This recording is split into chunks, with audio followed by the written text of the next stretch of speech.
Le 29 juillet, Jésus dit : Il faut savoir lire le livre, non avec les yeux, mais avec l'esprit. Alors le savoir surnaturel qu'il a inspiré s'éclaire de lumière de vérité. Mais pour obtenir cela, il faut avoir un esprit uni à mon esprit. C'est alors mon esprit qui vous guide. Maintenant regarde. Dans les pages d'Isaïe, prenons comme l'étincelle d'une mosaïque les paroles des chapitres que nous avons lus ensemble et alignons-les avec une vue surnaturelle. Elles te sembleront plus claires. Commence par celles que je t'ai indiquées pour les coupables. Même si on fait preuve de compassion envers l'impie, il n'apprendra pas la justice. Il fera des choses iniques dans la terre des saints et ne verra pas la gloire du Seigneur. Pour cela, écoutez la parole du Seigneur, ô railleur, chef de mon peuple qui est à Jérusalem. Vous avez dit : Nous avons formé une alliance avec la mort, nous avons conclu un pacte avec l'enfer. Quand passeront les fléaux, ils ne viendront pas sur nous, car nous avons mis nos espoirs dans le mensonge et nous serons protégés du mensonge. Votre alliance avec la mort sera détruite, votre pacte avec l'enfer n'existera plus. Quand passera l'orageux fléau, il vous emportera avec lui, et seuls les mauvais traitements vous feront comprendre la leçon. Ne vous moquez donc pas pour que vos chaînes ne soient pas resserrées. Malheur à vous qui vous terrez dans vos cœurs pour en cacher les desseins au Seigneur. Ils font leurs œuvres dans les ténèbres et disent : Qui nous voit ? Qui nous reconnaît ? Votre façon de penser est perverse. Malheur à vous, enfants déserteurs qui formez des desseins, mais sans moi, et qui ourdissez une toile qui n'est point selon mon esprit, et accumulez péché sur péché. Pour cela, voici ce que dit le Saint d'Israël.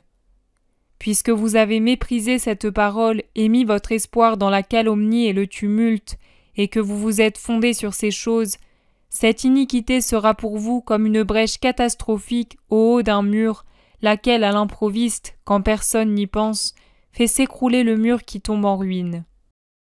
Malheur à ceux qui descendent en Égypte chercher des appuis et mettent leur espoir dans les chevaux et se fient aux coches qui sont nombreux et aux cavaliers qui sont extrêmement vigoureux et n'ont pas fait confiance aux saints. Ils n'ont pas cherché le Seigneur. L'Égypte est humaine, elle n'est pas Dieu. Ses chevaux sont de chair et non d'esprit. Le Seigneur étendra sa main, et celui qui offre son aide s'écroulera. Celui qui reçoit de l'aide tombera, et ils seront anéantis tous ensemble. Malheur à toi, pillard! Ne seras-tu pas pillé, toi aussi? Malheur à toi, railleur! Ne seras-tu pas raillé, toi aussi? Quand tu auras fini de piller, tu seras pillé. Quand fatigué, tu cesseras de railler, tu seras raillé.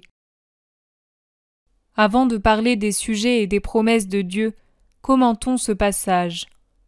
Le cœur de l'être humain, que le prophète appelle impie, est un mélange d'orgueil, de violence, de révolte. La triple luxure est en lui, trône sur lequel est assis le malin, pour remplir de pensées démoniaques ce cœur qui a répudié Dieu et sa justice. De ce cœur ne peut sortir que de l'iniquité, car son roi est l'esprit du mal, lequel concède d'infimes triomphes qui seront ensuite payés par la ruine éternelle. L'impie, qui règne sous le signe de la bête, passe comme un torrent de douleur et de corruption sur la terre des saints, et Rome est terre de saints, entraînant dans le mal de moindres impies et tourmentant les enfants du Seigneur. Il est juste que le Seigneur voile sa gloire devant l'impie, en cette demeure et dans l'autre.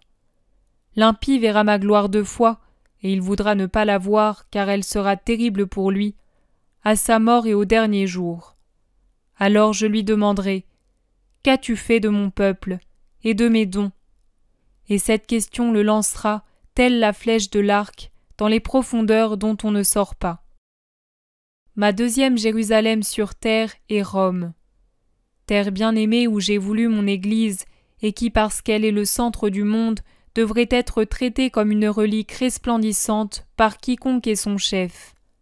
Au lieu de cela, comment les nouveaux railleurs de Dieu se sont-ils comportés ? En s'alliant au crime qui donne la mort, en mariant leur âme à Satan, et croyant par cette prostitution sacrilège se préserver des fléaux qu'il faisait subir aux autres. Non, le mensonge ne sauve pas. C'est le Père de vérité qui vous le dit. Le Seigneur du mensonge vous y englue, et au bon moment, il le retourne contre vous pour vous faire périr. C'est moi qui sauve et personne d'autre que moi. Vous serez dépouillés de votre fallacieuse armure à l'heure même où ma punition vous frappera, car c'est ainsi que Satan agit. Et il ne peut agir autrement, parce qu'il ne peut vous donner des fruits impérissables. Moi seul donne une protection qui ne connaît point de fin, et lorsque j'apparais, pour sauver ou pour damner, Satan s'enfuit, vous laissant seul, ô sot enfant du péché. Vous comprendrez qui est Dieu et qui est Lucifer seulement lorsque vous serez en proie à la torture. Terrible leçon. Et plus vous pécherez, et plus sa prise sera féroce, car il y a des limites même à ma bonté illimitée mais intelligente. Souvenez-vous-en.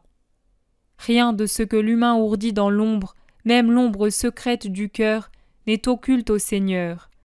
Et si vos pauvres frères et sœurs ne voient que l'extérieur et peuvent être trompés par votre hypocrisie, je vois tout, et j'agis en fonction du mérite de vos actions, et tel un mur miné par une petite brèche, votre édifice, fondé sur le péché, s'écroulera au moment où personne n'y pensera, ni vous qui vous croyez sûrs de l'alliance avec le père du mensonge, ni le peuple qui vous craint, vous croyant invincible.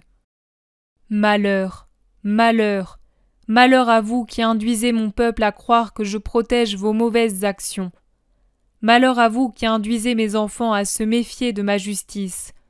Vous répondrez de cela aussi, car le scandale retombe sur celui qui le suscite. Et y a-t-il scandale plus grand que d'induire les petits à croire que Dieu protège injustement les grands qui pêchent? Combien d'âmes vous m'avez arrachées, ô faiseurs d'iniquité! Mais elles seront quand même filles de ma miséricorde. Pas vous, à qui j'avais tout donné pour vous attirer à moi et faire de vous les instruments du bien, et qui avez tout oublié et m'avez fait passer après Satan.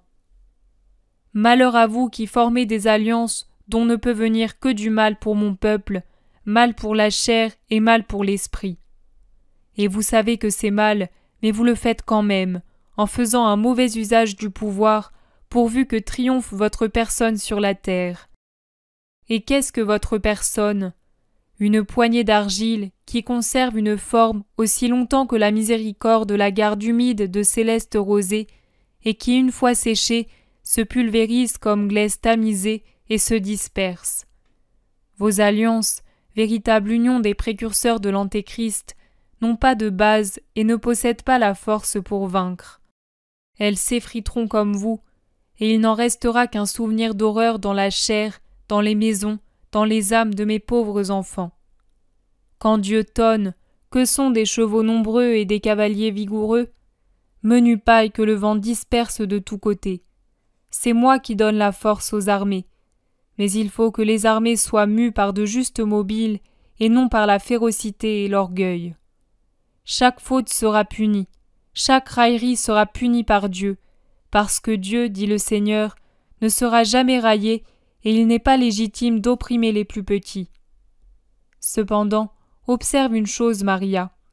Il faut que les plus petits aussi respectent la loi pour que vous ayez votre Dieu toujours avec vous.